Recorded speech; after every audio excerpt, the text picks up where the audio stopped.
এখন থেকে পিৎজা খেতে মন চাইলে রেস্টুরেন্টে যাওয়ার কোনো প্রয়োজন নেই। বাসায় গ্যাসের চুলাতেই বানিয়ে নিতে পারবেন রেস্টুরেন্ট স্টাইলের পিৎজা। পিৎজা বানানোর জন্য পিৎজার ডোটা আগে রেডি করে নিচ্ছি। নিয়ে নিলাম 1 কাপ পরিমাণ ময়দা। 1 কাপ ময়দার সাথে আমি দিয়ে দিচ্ছি 1 চা চামচ চিনি, 1 চা চামচ ইস্ট এবং পরিমাণ মতো লবণ। শুকনো উপকরণগুলোকে আগে মিশিয়ে নিলাম। এরপর দিয়ে দিচ্ছি 2 টেবিল চামচ পরিমাণ সয়াবিন তেল এবং কুসুম গরম পানি দিয়ে খুব ভালোভাবে ডোটি তৈরি করে নিলাম। এটি একটি নরম ডো হবে, খুব বেশি শক্ত করার প্রয়োজন নেই।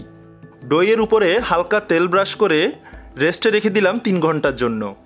এবার চিকেনটা ম্যারিনেট করে নিচ্ছি। বোনলেস চিকেন ছোট ছোট টুকরো করে কেটে নিয়েছি। তাতে দিয়ে দিলাম গোলমরিচ 1 চা চামচ, 1 চা চামচ পরিমাণ আদা রসুন বাটা এবং সামান্য লবণ, কিছুটা ভিনেগার। সবগুলো উপকরণ একসাথে মাখিয়ে আধা ঘন্টার জন্য চিকেনটা রেস্টে রেখে দিব। কিছু পরিমাণ সবজি যেমন ক্যাপসিকাম, কাঁচা পেঁয়াজ এবং টমেটো আমি আমার পছন্দ মতো সাইজ করে কেটে নিয়েছি। চিকেনটা ম্যারিনেশনে রেখেছি প্রায় আধা ঘন্টা হয়ে গিয়েছে।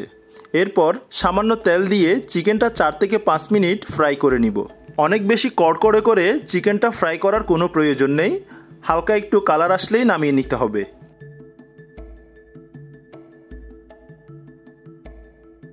এবার পিৎজা অ্যাসেম্বল করার পালা। 3 ঘন্টা পরে ডোটা দেখুন ফুলে প্রায় ডাবল হয়ে গিয়েছে। এখান থেকে 2টি বড় আকারের লেচি কেটে নিব। যে থালায় আমি পিৎজাটি সাজাবো সে থালায় সামান্য পরিমাণ তেল ব্রাশ করে নিচ্ছি। তেল ব্রাশ করে নেওয়ার পরে একটি লেচি আমি ওই থালার উপর নিয়ে নিলাম। এরপর হাত দিয়ে আস্তে আস্তে রুটির মতো প্রসারিত করে নিলাম। আপনারা চাইলে বেলুন দিয়ে বেলেও নিতে পারেন।